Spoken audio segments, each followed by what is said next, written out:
Hi guys! Coach JD here. So for today's video, ang i-share ko sa inyo is all about manana habit or mamaya na habit. Kasi nga, nasa half na tayo ng taon, nasa June na tayo, so ibig sabihin, 6 months left na lang para mag-end na naman yung 2024. So bakit ko nasabing kailangan natin siyang pag-aralan? Kasi nga, as you can see, nung first month ng year, meron tayong tinatawag na New Year's resolution. Ito yung gagawin natin, ganito ganyan, para maging successful yung 2024 or yung taon na to. And good news, kung na-hit mo na yung mga goals mo, congratulations. So kung hindi pa, this message is for you.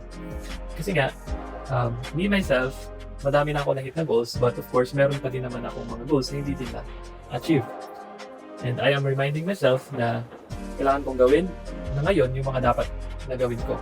Kasi nga, ayoko magka-create ng pangit na habit, which is yung manana habit or yung mamaya na habit.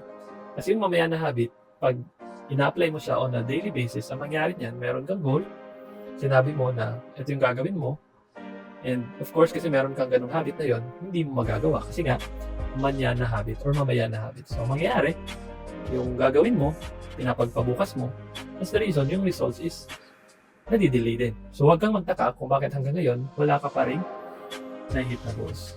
So most likely kasi, hindi naman siguro kasi ayaw mo lang siya ma-hit. Mainly because, distracted ka lang.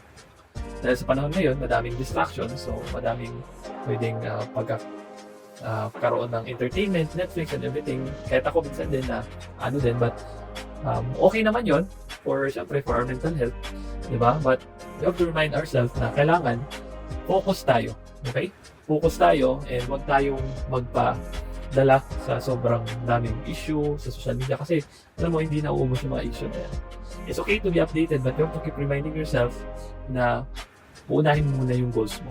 Kumbaga priority first yung uunahin natin. Kumbaga gawin muna yung dapat gawin. Sabi nga nila, do the things that move the needle. Diba? So ayun guys, for now, yun muna yung gagawin natin. No? You have to focus kasi malapit na mag-end ang year, di ba? Advance tayo mag-isip para syempre advancing results natin. So that's it for now guys. So see you on our next video. Bye-bye!